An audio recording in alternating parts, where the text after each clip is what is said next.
কি করলে আপনারা পুলিশের চাকরি পাবেন, পুলিশের কনস্টেবল পদে চাকরি পেতে হলে কি করতে হয়, কি ধাপগুলোর মধ্যে দিয়ে যেতে হয়, সেটাই কিন্তু আজকে আমি আপনাদের মাঝে শেয়ার করব। পুলিশের কনস্টেবল পদে নিয়োগ পেতে শারীরিক যোগ্যতা অত্যন্ত গুরুত্বপূর্ণ। এই পরীক্ষার প্রতিটি ধাপ আপনাকে যোগ্য প্রার্থী হিসেবে প্রমাণ করার সুযোগ দেবে। তবে একটি ইভেন্টও ব্যর্থ হলে আপনি নির্বাচিত হওয়ার সুযোগ হারাবেন। তাই প্রতিটি ইভেন্টে নিজের সেরা পারফর্ম করতে হবে। চলুন দেখে নিই কীভাবে প্রতিটি ইভেন্টের জন্য নিজেকে প্রস্তুত করবেন এবং সফলতা অর্জন করবেন। প্রথম দিন শারীরিক মাপযোগ ও কাগজপত্র যাচাই। শুরুর দিনে আপনার উচ্চতা, ওজন ও বুকের মাপ নেওয়া হবে। এর পাশাপাশি কাগজপত্র যাচাই প্রক্রিয়া সম্পূর্ণ হবে।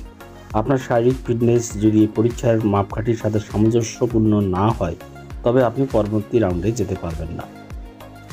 দ্বিতীয় দিনে যা হয় শারীরিক সক্ষমতার পরীক্ষা। প্রথম রাউন্ড দৌড় হয় 200 মিটার।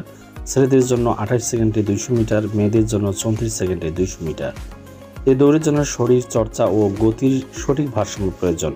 নিয়মিত দৌড়ের অনুশীলন এবং শ্বাস প্রশ্বাসের নিয়ন্ত্রণ আপনাকে সেরা সময়ের মধ্যে দৌড় শেষ করতে সাহায্য করবে। দ্বিতীয় রাউন্ড হলো পুশ আপ। ছেলেদের 35 সেকেন্ডে 15টি পুশ আপ, মেয়েদের 30 সেকেন্ডে 10টি পুশ আপ। এই ইভেন্টে আপনার কাঁধ ও বাহুর শক্তি পরীক্ষা হবে। প্রতিদিন পুশ আপ করার অনুশীলন করে প্রয়োজনীয় গতি ও ধৈর্য আপনি ধরে রাখতে পারেন। তৃতীয় রাউন্ড হলো লং জাম্প। ছেলেদের জন্য কমপক্ষে 10 ফিট এবং মেয়েদের জন্য কমপক্ষে 6 ফিট। এই ইভেন্টে আপনার শরীরের নিম্নাংশের শক্তি গুরুত্বপূর্ণ ভূমিকা রাখবে। নিয়মিত স্কোয়াড এবং জাম্প অনুশীলন করে এই ইভেন্টের সফল হওয়ার সুযোগ আপনি তৈরি করতে পারেন।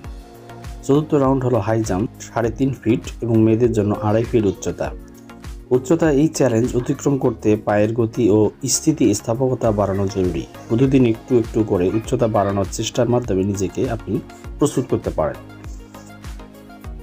তৃতীয় দিন সহনশীলতা ও শারীরিক শক্তির চূড়ান্ত পরীক্ষা। পঞ্চম রাউন্ড হলো দীর্ঘ দৌড়। ছেলেদের জন্য 1600 মিটার 6 মিনিট 30 সেকেন্ড, মেয়েদের জন্য 1000 মিটার 6 মিনিট 30 সেকেন্ড। এই দীর্ঘ দূরত্ব দৌড় আপনাকে শারীরিক এবং মানসিকভাবে প্রস্তুত থাকার প্রমাণ দিতে হবে। নিয়মিত দৌড় অনুশীলন, স্ট্যামিনা বাড়ানোই হচ্ছে এই পরীক্ষার সফল হওয়ার উপায়। ষষ্ঠ রাউন্ড হলো টায়ার ট্রাইডিং। ছেলেদের জন্য 150 পাউন্ড টায়ার 30 ফিট দূরত্বে টানা। এভাবে বন্ধুরা আপনারা ধীরে ধীরে নিজেকে প্রস্তুত করতে পারেন পুলিশের চাকরির জন্য। আজকে এখানেই ধন্যবাদ।